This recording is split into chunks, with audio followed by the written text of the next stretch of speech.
Good morning and welcome to Daily Scriptures. We'll be in Leviticus 21:1 through 22:33. And the Lord said to Moses, "Speak to the priests, the sons of Aaron, and say to them, None shall defile himself for the dead among his people, except for his relatives who are nearest to him, his mother, his father, his son, his daughter, and his brother. Also his virgin sister who is near to him, who has had no husband, for her he may defile himself.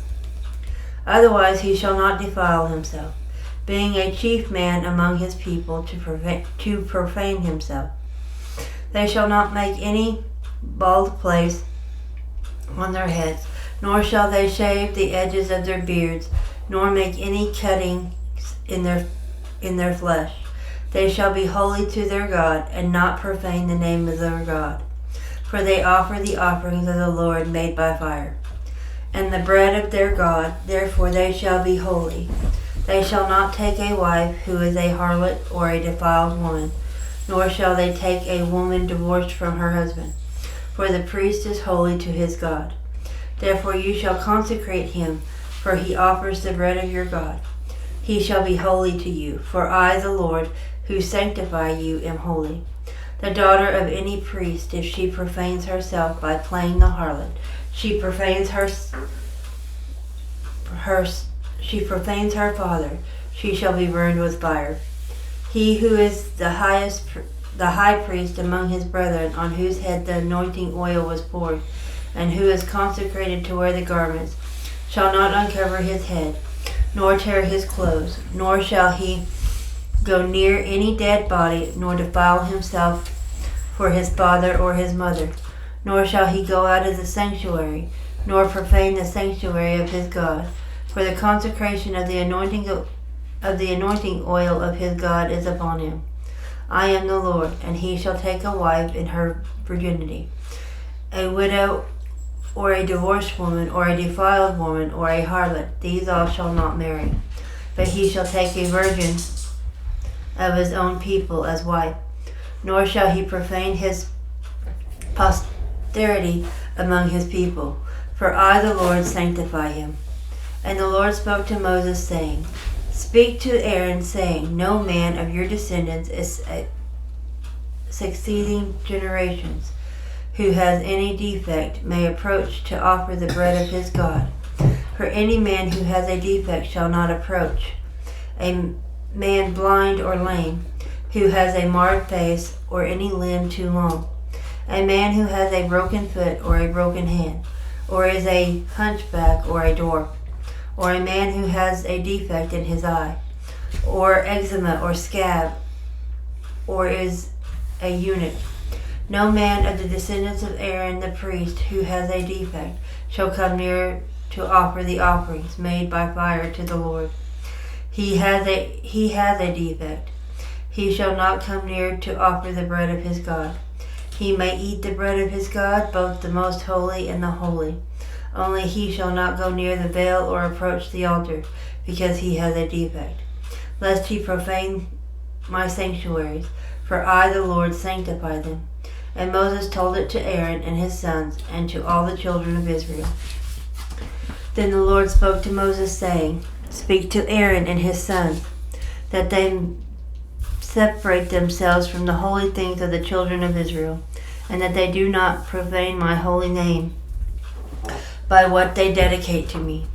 I am the Lord. Say to them, Whoever of all your descendants throughout your generations who goes near the holy things which the children of Israel dedicate to the Lord, while he has uncleanness upon him, that person shall be cut off from my presence. I am the Lord. Whatever man of the descendants of Aaron who is a leper or has a discharge shall not eat the holy offerings until he is clean. And whoever touches anything made unclean by a corpse, or a man who has had an emission of semen, or whoever touches any creeping thing by which he would be made unclean, or any person by whom he would become unclean, whatever his uncleanness may be, the person who has touched such things shall be unclean until evening, and shall not eat the holy offerings unless he washes his body with water. And when the sun goes down, he shall be clean, and afterwards he may eat the holy offerings, because it is his food. Whatever dies naturally or is torn by beast, he shall not eat, to defile himself with it. I am the Lord. They shall therefore keep my ordinance, lest they bear sin for it and die thereby. If they profane it, I the Lord sanctify them. No outsider shall eat the holy offering. One who dwells with the priest or a hired servant shall not eat the holy things. But if the priest buys a person with his money, he may eat it, and one who is born in his house may eat his food. If the priest's daughter is married to an outsider, she may not eat of the holy offerings. But if the priest's daughter is a widow or divorced, and has no child, and has returned to her father's house as in her youth, she may eat her father's food. But no outsider shall eat it. And if a man eats the holy offering unintentionally, then he shall restore a holy offering to the priest, and add 1/5 to it. They shall not profane the holy offerings of the children of Israel, which they offer to the Lord, or allow them to bear the guilt of trespass when they eat their holy offerings. For I, the Lord, sanctify them. And the Lord spoke to Moses, saying, Speak to Aaron and his sons, and to all the children of Israel, and say to them, Whatever man of the house of Israel or of the strangers of Israel who offer his sacrifice for any of his vows or for any of his free will offerings which they offer to the Lord as a burnt offering, you shall offer of your own free will a male without blemish from the cattle, from the sheep, or from the goats. Whatever has a defect you shall not offer, for it shall not be acceptable on your behalf. And whoever offers a sacrifice of a peace offering to the Lord to fulfill his vow, or a free will offering from the cattle or the sheep, it must be perfect to be accepted. There shall be no defect in it. Those that are blind or broken or maimed or have an ulcer or eczema or scabs, you shall not offer to the Lord, nor make an offering by fire of them on the altar to the Lord. Either a bull or a lamb that has any limb too long or too short you may offer as a free will offering, but for a vow it shall not be accepted. You shall not offer to the Lord what is bruised or crushed or torn or cut, nor shall you make any offering of them in your land. Nor from a foreigner's hand you shall offer any of these as the bread of your God, because their corruption is in them, and defects are in them. They shall not be accepted on your behalf. And the Lord spoke to Moses, saying, When a bull or sheep or a goat is born, it shall be 7 days with its mother, and from the 8th day thereafter it shall be accepted as an offering made by fire to the Lord. Whether it is a cow or ewe, do not kill.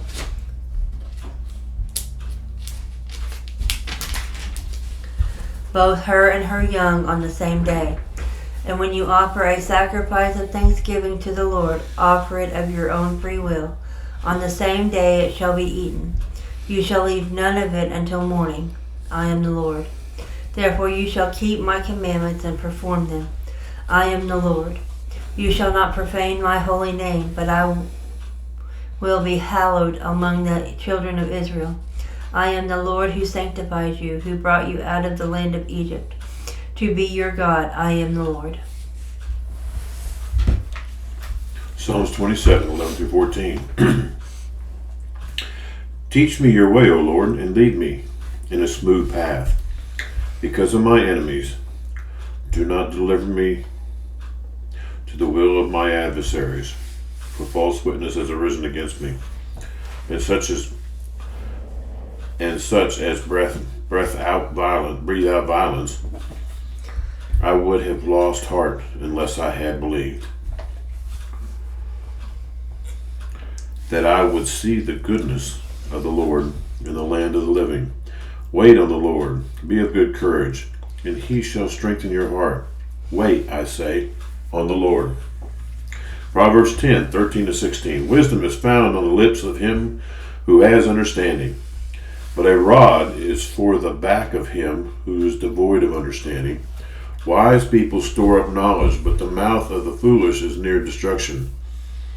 The rich man's wealth is his strong city.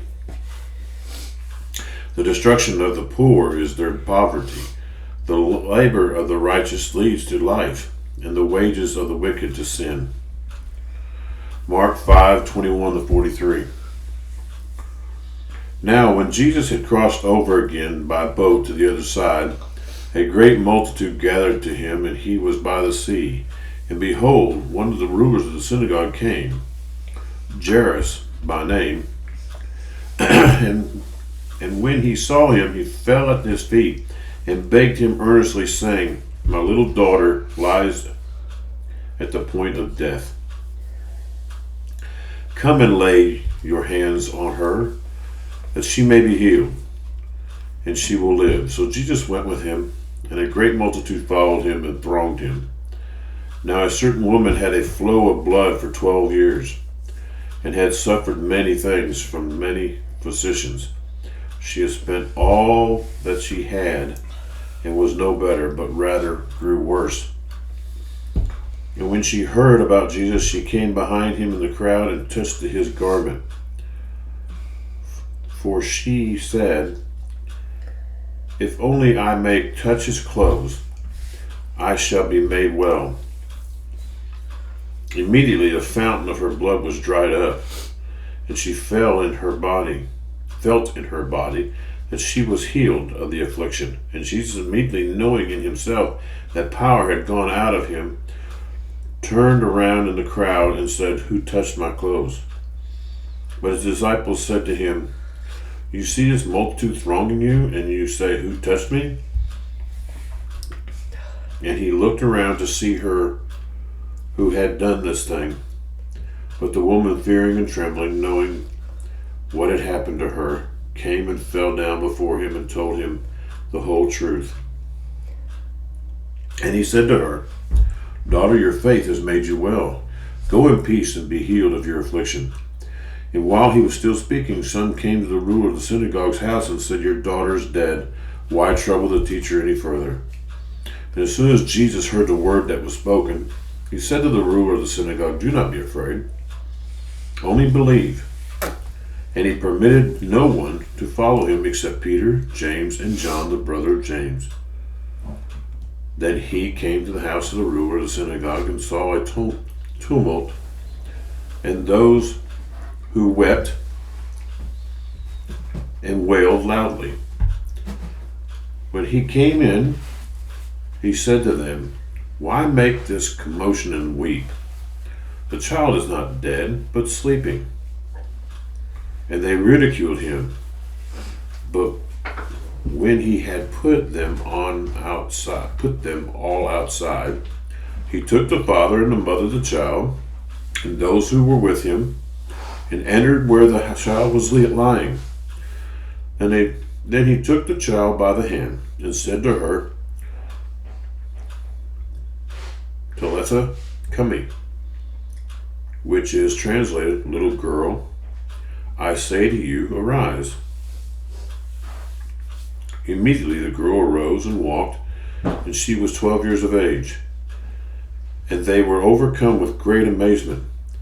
But he commanded them strictly that no one should know it, and that something should be given her to eat. Thank you, folks, for being with us, and we will see you, or you can hear us, tomorrow.